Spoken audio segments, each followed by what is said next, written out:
Good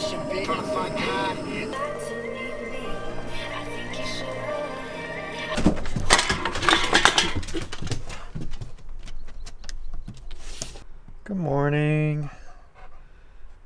Good morning, ladies and gentlemen. Something I haven't really been talking about much on the channel, but I think is important to talk about with a boat this size and a project this big, is anxiety. So for going on almost 2 years now, I've been suffering from anxiety attacks for the first time in my life. I really don't have that much to complain about. I feel like I won the genetic lottery, you know? I was born with good teeth, good health, good height. I was born white and male. That's pretty awesome. But up until, recently, I've never really experienced anxiety. And for those of you who live with anxiety and mental health issues your whole life, I fear for you now a lot more. It's one of the reasons I've lost so much weight the last little while. And given the size and magnitude of this project, it's, rearing its ugly head all over the place. So I've had to develop a lot of coping mechanisms for my anxiety. So one of the ways I do that is I compartmentalize this entire project. Because if I see the whole thing, it's just too big and it stresses me out and I get nothing done. So I've separated the decks of this boat into 10 sections. So let me walk you through that. Back here we have 2 major storage compartments. Now the plan with these is to tear the decks off on both sides, lay 2x6s of Douglas fir from one hull all the way to the other, and epoxy everything in. Now everything on the hulls is already epoxied.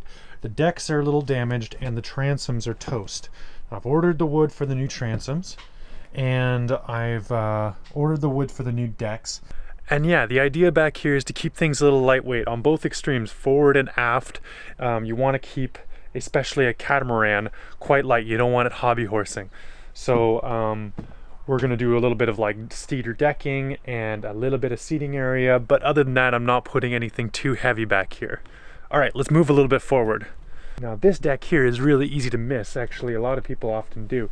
This will be one of the cabins, actually probably the cabin I'm going to use the most. Currently right underneath me is the engine.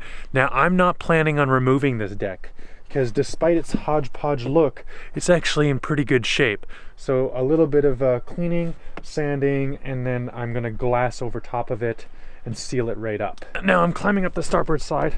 We've got this main cabin. This is right above the head. This is where I am currently cooking all my meals.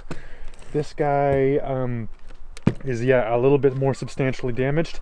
I had to replace a large section of it on the port side. On the starboard side, hopefully it won't be that bad. I found a few spots that are going to need some work, and obviously I'm going to need to remove this giant mast because I'm not using it and it's damaged. The solar panel and a bunch of this moss and gross stuff, it's all got to go. Now I'm standing over my berth. This deck will be almost completely removed. The mast is coming out of here, but I'm not really worrying about the mast for a while. I need a lot of deck work, I'll need a lot of beam work, a lot of other stabilization stuff done before I can worry about masts. And I've got enough electricity coming in that I can just motor around the Gulf Islands for now. So the mast will take a bit, but I do need to keep the mast in mind. So the idea here being that I'm raising the deck up, give myself a little bit more headroom in this bertho down here, and I'm going to have basically 3 mounting points for these junk rigged masts. So they'll be mounted right on the keel, and then they'll be mounted on the deck here, which will be a major support area with big beams right there for it to all mount to the rest of the frame of the boat. And then they'll be mounted finally here at the top to this new deck that I'm putting in. That one won't be as intensely structural as the other mounting points, but it'll be a very good weather seal. So very important, very important. Now, moving forward of that, we've got the last 2 storage sections. Now these guys they look a little rough, but they're actually in very, very good shape. There's no rot in them at all. So it'll just be a matter of sanding stuff down, prepping it for glass, sealing it all up. And I'm not going to change anything about them. Actually, I really like the way they're laid out. That's about it. I got to make new hatches, but that's pretty much it. Up here, we're going to have the trampoline, of course. And yeah, that's the idea. I work on these 10 separate sections. I think about each one separately, and somehow that keeps my anxiety at bay. It's not a foolproof system for handling my anxiety. I've got to clean more often. I've got to write more lists. That kind of stuff really helps, but I'm finding it's working. It is working for the time being. And the weather's definitely helping. It's getting better and better every day. Oh, but I'm still wearing a sweater, so let's get today started.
Well, I got the first outboard taken apart. It's kind of cool actually because the drive shaft comes apart in pieces. So you see this is the main shaft. This with the splines goes down to the bottom, and then this connector here connects up to a pairing brass piece that pairs another one exactly like it with another exactly identical end. So you can kind of tack all of those on top of each other and make the leg as long as you want, so long as you have the housing to go around it, which is interesting. So I'm gonna try and look into getting an extension for this outboard to turn it from a short leg to a long leg.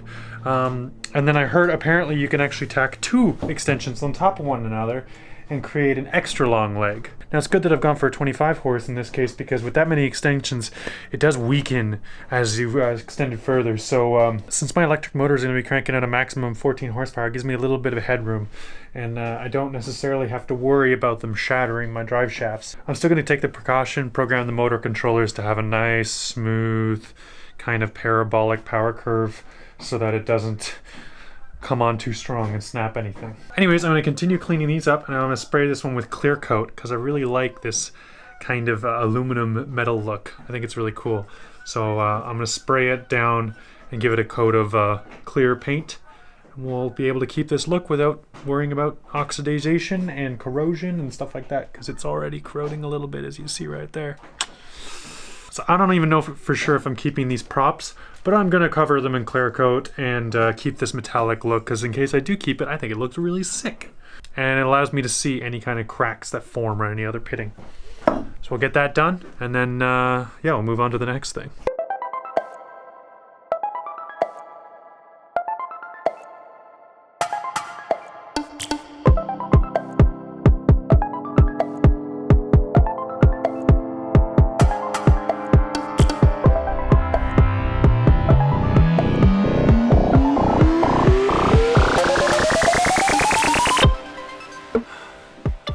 Well, I'm taking apart the very bottom of this outboard, and yeah, it's kind of unfortunate what they call bearings down here. The bearing is literally just a piece of copper, no roller bearings, no nothing like that, so I can kind of see how it's not rolling quite as fast and smooth and loose as I'd like. So it is going to suck up a little bit of my power, but that's kind of the sacrifice I have to make for not spending, you know, $3,000 or $4,000 on each leg to get these specialized ball bearing ones. Another problem with this guy is actually, it's kind of funny. Obviously he had a leak down here, right? And instead of opening it up and replacing all the gaskets, what they've done is they've used it like caulking all around the edges. So there's little bits of it, but some of it's actually made its way inside, and then, yeah, it's like gummy. So we'll be cleaning this pretty rigorously, and maybe after all of that clean, Oh, gross. Ew. Oh. Anyway, after all of this cleaning, hopefully it'll run a lot smoother, a lot faster, a lot looser. But one of the other great upsides of this conversion I'm doing, since I'm going air-cooled and since I'm going electric, I no longer have to worry about oil up top. All those seals are useless. And I don't have to worry about water inputs because all of those seals are useless. So pretty much, this is the only seal I have to worry about. Just this guy down here because he's still going to have oil down in the gearbox. Other than that, we're doing good. So we'll get this completely cleaned out and then we can start working on maybe sealing it back up again. I'm in love with you. Just because.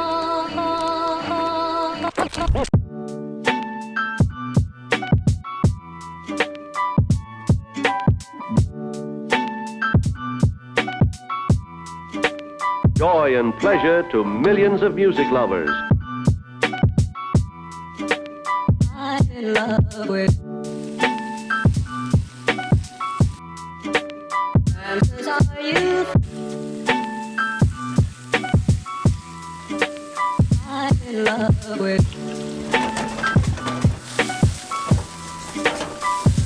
are you? Well, it's been a day mostly of tinkering around with an old engine, which is kind of like Lego for adults, and very therapeutic as far as I'm concerned. So yeah, mental health wise, I'm doing fantastic today. I don't really want to make it sound like I've got it hard because I really don't. I've got it pretty damn good. I think it's just important for people to realize that everyone's got their own quirks. Everyone's got their weird issues and the way their minds work. The chaotic way I live my life doesn't work for a lot of people, and I acknowledge that 100%. Similarly, I think maybe it's important that a lot of people understand that it doesn't have to work for everyone else. You know, this works for me and I enjoy it, and I am very, very happy with the way my life has been working out so far, and I'm very, very happy with this boat project at least 90% of the time, which is pretty good as far as I'm concerned. Yeah, so after a decently productive day and a really good hearty dinner, I'm just gonna curl up with my laptop, edit an episode, and then watch some X-Files and go to bed. That's it. Good night, guys.